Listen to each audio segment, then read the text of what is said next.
Music. When a teenage girl was denied access to her first-class seat, the flight crew assumed she didn't belong there. But what they had no idea about was who her father was, and the moment he arrived, everything changed. Watch until the end to witness how this incredible story unfolds, and drop a comment with the time you're watching.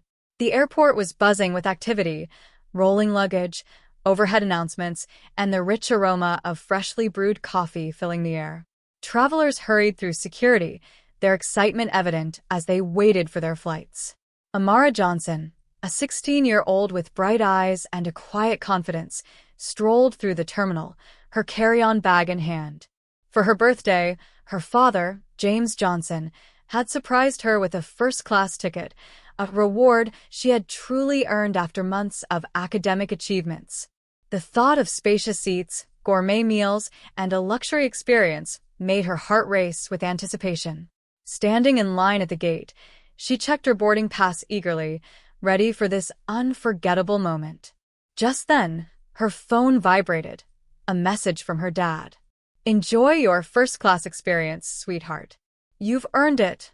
A proud smile spread across Amara's face as she typed back a quick reply, her excitement building with every step toward the boarding area.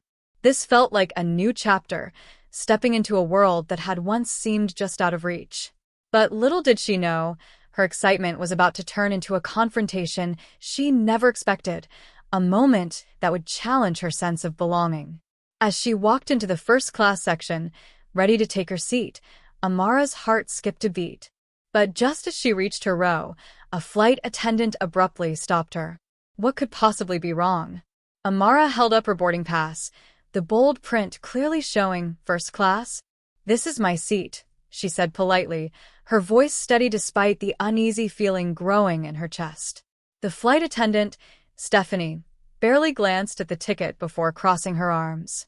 "Miss, first-class seats are for passengers with premium tickets.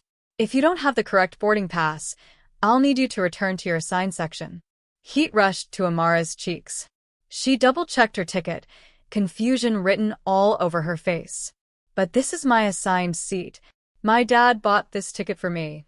Stephanie's lips curled into a doubtful smirk. "Your dad bought it," she repeated, her tone dripping with skepticism. "Right.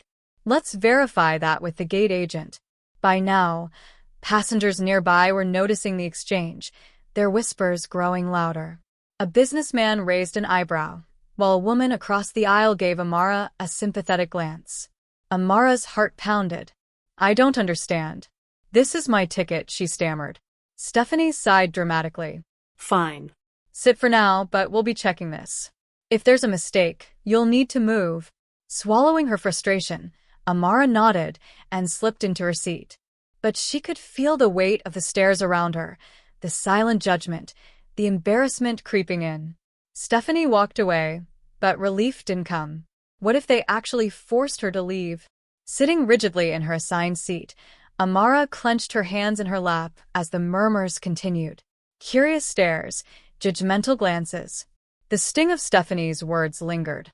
It wasn't just humiliating, it was infuriating. She had looked forward to this moment, to simply enjoying the first-class experience her father had gifted her. And now? Now she was being made to feel like she didn't belong. Her phone was in her hands before she realized it, her thumb hovering over her dad's number. Should she call him? Her father had always taught her to face challenges with grace and confidence. "You belong wherever you choose to be," he would always remind her. Taking a deep breath, she steadied herself. She wouldn't let this moment shake her. Glancing around, she noticed the range of expressions from fellow passengers, some with sympathy, others with barely hidden amusement. She wanted to stand up, to shout that she deserved this seat just as much as anyone else. But instead, she lifted her chin slightly and waited. She trusted her father's wisdom. And if Stephanie wanted to question her seat, she would let her father's actions speak louder than any words. But as the minutes passed, Amara couldn't help but wonder, was staying silent the right choice? What if things got worse before her dad arrived? The tension was suffocating as Stephanie returned, this time with the gate agent at her side. Her skeptical expression remained unchanged, while the agent looked uncertain. "Miss," Stephanie started, her tone clipped, "we've reviewed your ticket and—" Before she could finish, the cabin door swung open. James Johnson stepped onto the plane, dressed in a perfectly tailored suit, carrying an air of undeniable authority. The moment his sharp eyes landed on Amara, her shoulders instantly relaxed. She managed a faint smile, feeling the relief wash over her. James strode confidently down the aisle, his presence commanding attention.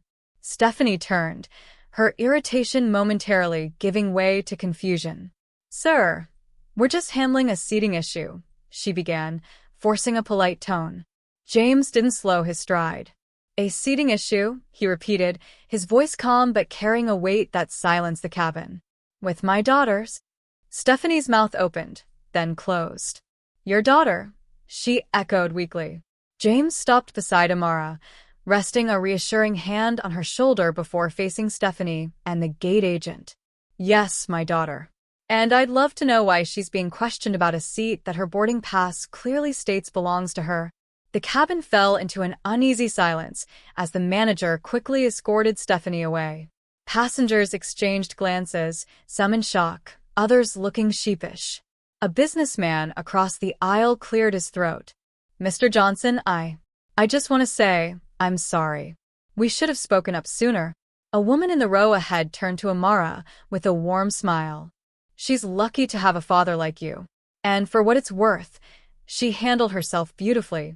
As the plane soared into the sky, Amara gazed out the window, watching the clouds drift past.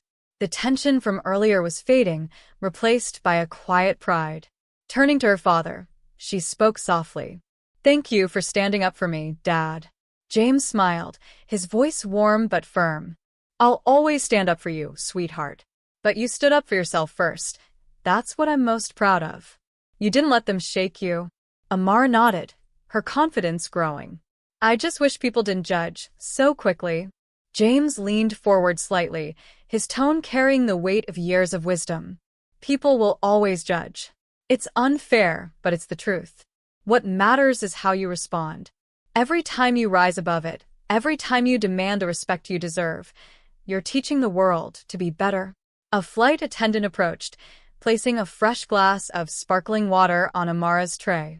"From the crew, with our sincerest apologies," she said gently. Amara met her father's gaze. He nodded approvingly. Taking a sip, she let the moment of vindication sink in. James leaned back in his seat, his words lingering in her heart. "Remember, Amara, you belong wherever you choose to be. And no one has the right to make you feel otherwise."